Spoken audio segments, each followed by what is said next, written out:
Alrighty, I'm gonna go to Facebook.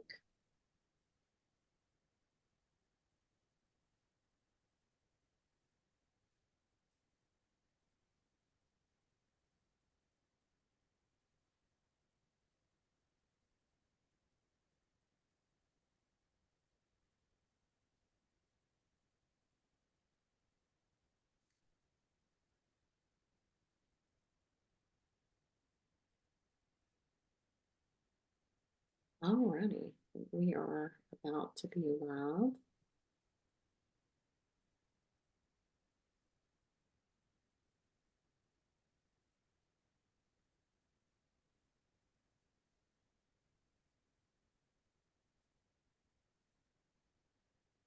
Alrighty, we are officially live. Sorry about that, everybody. We are recording this because we're going to upload it to our YouTube channel just so everybody in the community can go back and watch it later. Because I've heard before, at one point, Trish and I were talking, we were like, we were going to record the episodes and then upload them to the files. We're a little tech challenge, couldn't figure that out. So we were like, oh, we'll just do YouTube instead. Anyway, and I've actually semi-learned that, which I don't think I've learned it yet, but learned it. I'm learning. Anyway, welcome to Hot Topic Tuesday. I am April, and this is... Hi, I'm Trish. We are both functional nutrition practitioners, and we are here to, help provide knowledge and, all the healthy tips and tricks and good stuff to make everybody healthy and break through the barriers and the struggles to, that we, I guess, middle-aged women, I don't really know if I'm... Oh gosh, is that what we are? Anyway, We're so the age group. We can help any age group, but we happen to be in that, let's just say, whatever. perimenopausal. Yeah, We're just gonna put it out there. we're at that level. Like I always say, like when people are like, I leveled up, we're at that level. We're leveling up over here. Exactly. Exactly. So I gave a little sneak peek yesterday in the newsletter of the topic today is the recap of kind of just highlights and bullet points and everything we touched on into January, and then the sneak peek into February of all the education and content. So to start with, we everything in January was all about gut health, which was right up my alley because like I'm love and obsessed with all things in the gut. Poop is not, it's like everyday talk for me. It doesn't make me, squeamish or cringe or anything like that because it's normal and it's healthy and, and it plays a major, major role in a lot of our systems within our body. So the first thing that we touched on was the gut hormone connection. And for anybody that, like, if you want like all the details, just go follow our page on Facebook and Instagram, Instill Nutrition, and we actually have all of the, the longer version, the details, everything, in regards to what we're kind of recapping. So the first thing that we talked about was the gut hormone connection, and how the gut plays a significant connection in estrogen balance, cortisol control. It's no surprise that the gut plays a major role in, or the state of our gut, the health of our gut, can play a major role with nutrient absorption, just the overall processing and absorption of the nutrients that we eat, which that's going to play a role in our hormones. So that was one thing which is super, super important. And the second thing was the gut brain connection. Yeah, gut brain connection. So, kind of like same thing. You're going to see a common theme in everything we talk about. Like anytime we're, increasing the health of our gut microbiome and increasing how we're absorbing nutrients, we just like make assumptions that like the broccoli we eat is all being absorbed beautifully in our body. And it might not be if we've got some gut dysbiosis going on. So, everything to kind of help get that in a healthier state is going to feedback loop into everything else. But for our mental health, for our kind of gut brain connection, the gut is responsible for producing kind of our calming, mood balancing, emotion balancing neurotransmitter like serotonin and dopamine. Our gut houses a lot of, like most of our melatonin is produced in our gut. All those things that help us get into a restful state, um, you know, sleep, stress, emotions really can balance that out. So that in turn can help our stress response to things. If our gut is working healthy and our mental state and brain are working healthy, we'll have a more balanced mental state, better, maybe possible better reactions to those type of things. And another thing that you're going to see come up a lot in connection to everything we're going to talk about is inflammation. So if we can, help reduce inflammation by absorbing better nutrients, having a healthier gut microbiome, we're in turn going to help hormones, mood, skin, brain, focus, all of that. Agree. Inflammation and stress as a whole is almost always the root source of a lot of, chronic disease, medical issues, imbalances within the body as a whole.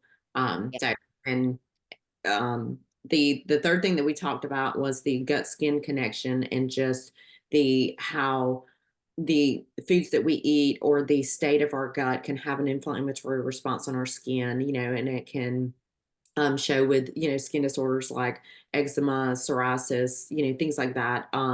I always say it was funny. I was just literally having a conversation today with someone at the gym, and I always say our skin is a direct reflection of the state of our gut. And I will see someone in the grocery store. I don't even know them. Like, I don't know anything about them. And I might see dry patches of skin, or I might see, like real bad acne, adult acne, whatever. And I always think their gut could probably use a little help. I always think that. I always think that, but there is a very significant connection to our gut and our skin. So, and the last thing was Trish.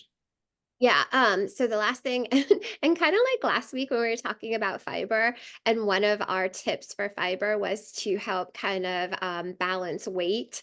And we were like, oh, we should have led with that. Kind of the same thing with this one, because a healthy gut can actually help our metabolism, help, control our weight, manage our weight. A lot of times we'll get clients in here and they're experiencing some fat loss resistance, and that could be due to, the state of their gut. Again, like if we have a healthy functioning gut, our microbiome's healthy, we do have an improvement in our metabolism. Nutrient absorption is improved, which can help a whole host of things.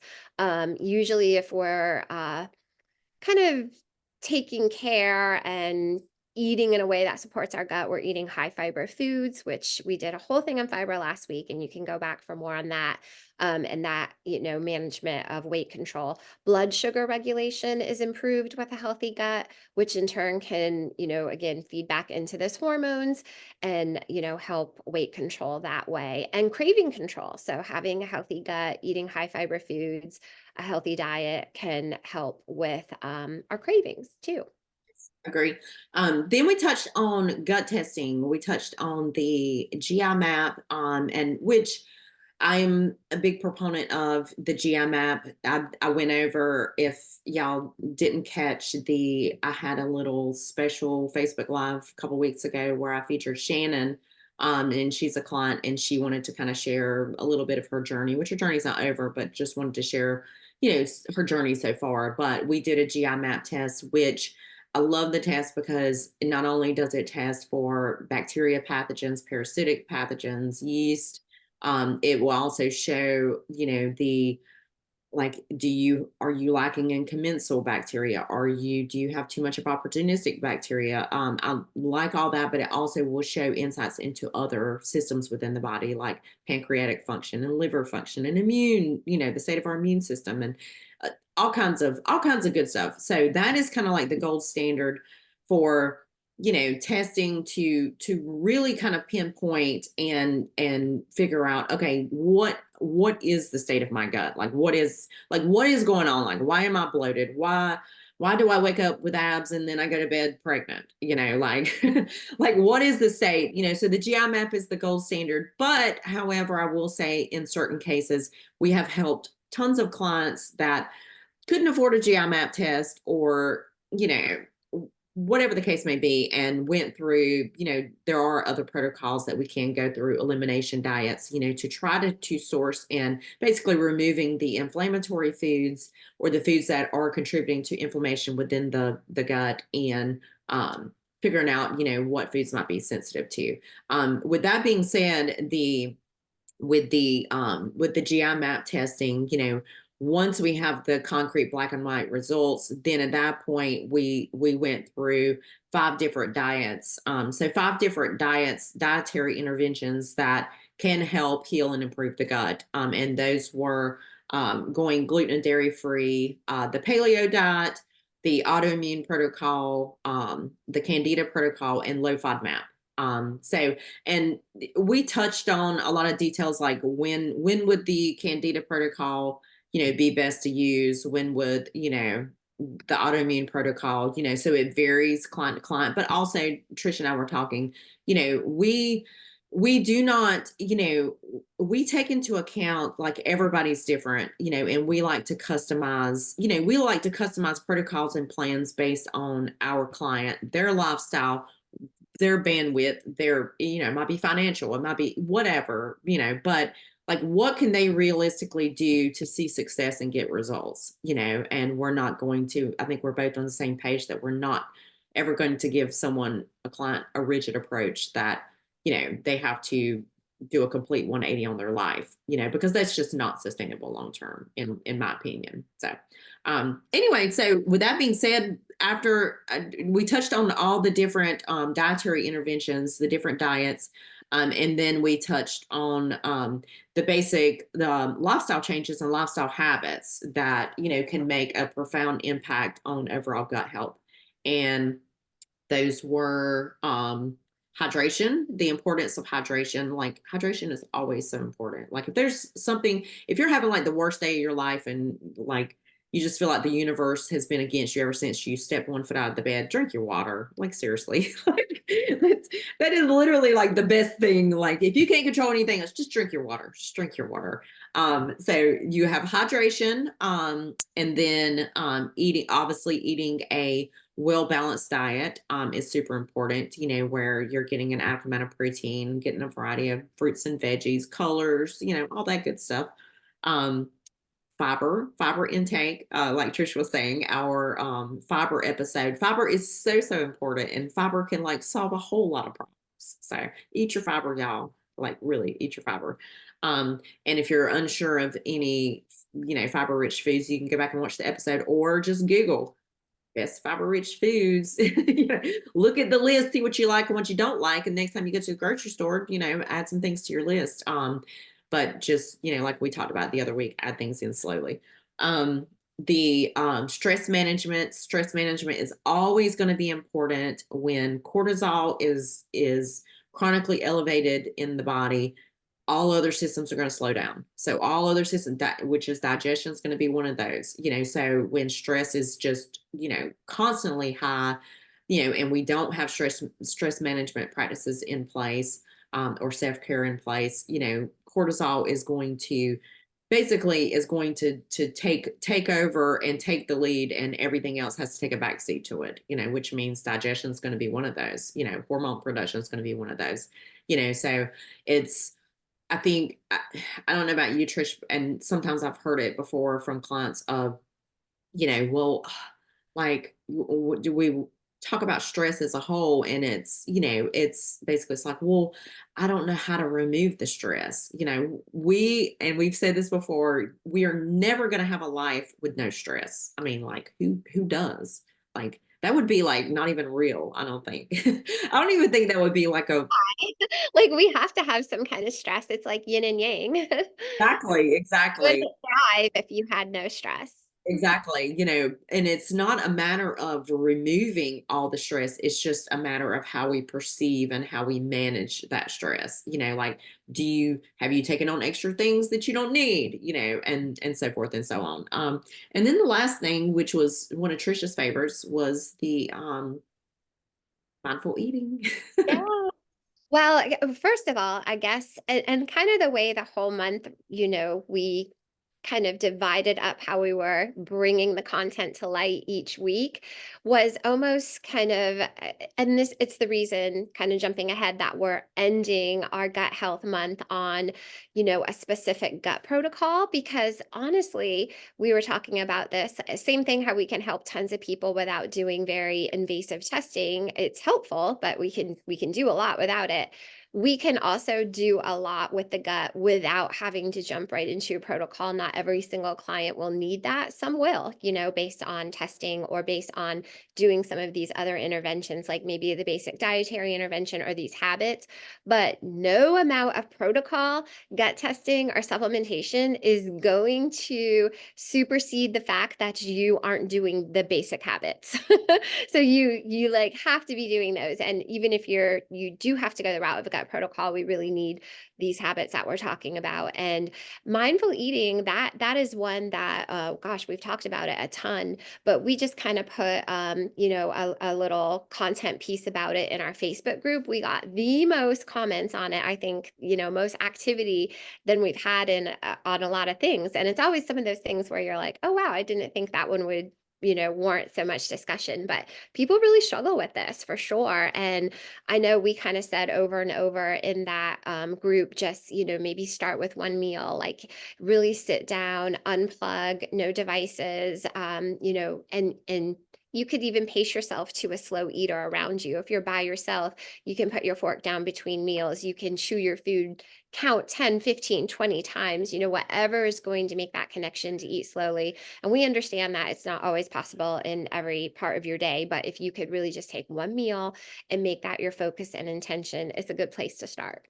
Agree. And and I think that ultimately we're busy, and I think we're so accustomed to just being busy, and there's so much going on that we're accustomed to trying to multitask and do multiple things, or where we have a second to sit down and eat, and then we want to like look at our phone, like we want to look at a video, or we want to reply to a message or reply to an email or whatever. But the reality is that it can wait. Like, 10 minutes to sit down and like mindfully, eat, make sure you're chewing your food properly. Like, how does the food taste? Is it good? Is it, whatever. Can make all the difference. It can make all the difference. So the last couple of days last couple of days of January, we are touching on Trish and I were talking about it. We were talking about 4-hour protocol or 5-hour protocol. I argued that's 5-hour protocol, and she agreed, because the very last R is to rebalance your lifestyle, which is very, very important, because all of these interventions, all of these modalities, the interventions, the strategies, things that we're doing to heal the gut, or to improve the gut as a whole, or digestion, is not meant to be forever. Mhm. I have had clients, I've been in the space for over a decade, and I've had clients that ask me, they're like, well, should I be eating gluten? And I'm like, do you have an issue with gluten? If you don't, I think it's fine, but if you do, then no, you shouldn't be eating it, but I am not a believer of, or I've talked to clients before, and they're like, oh, I've been doing low FODMAP for 5 years. I'm like, why? Like, why would you do that? Like, it limits foods. Like, when you limit foods, or your diet is so limited, you end up, it affects your lifestyle, it affects, socialization, it just affects us on so many different levels, so it is very, very important that ultimately, at the end of the day, that you are rebalancing your lifestyle, and making it, a long-term thing, and not just, forever. But don't skip the basics. That's why if something like slowing down your eating has significant improvements for you, if you're somebody that just needs to limit your gluten and dairy and, eat more fiber, and those basics help you so much, you might be good. Like we don't need to go into, all the other steps, because staying on the minimum effective dose is going to make your lifestyle a lot easier. 100%. I've had clients before in the past that started practicing mindful eating, started drinking an adequate amount of water, focused on their fiber, and took just a basic probiotic, and they were like, I feel freaking amazing. like like Yes, really just the most simple things can have the yeah. big impact. So Add with in a walk in sunshine and you probably have a perfect day. exactly, exactly. With that being said, rolling into February, we'll be touching on all the good hormones. So the hormones, which, if y'all are perimenopausal women like we are, hormones can have a profound impact. It can make you scream obscenities at your computer or or cry because there was no rotisserie chicken ready at Costco or like whatever. I'm just saying it can have a much more profound impact than we give it credit for at times. So stay tuned for that. And we will have all the recordings for our Hot Topic Tuesdays loaded up on YouTube. And if y'all have any questions, just reach out on social media. Bye.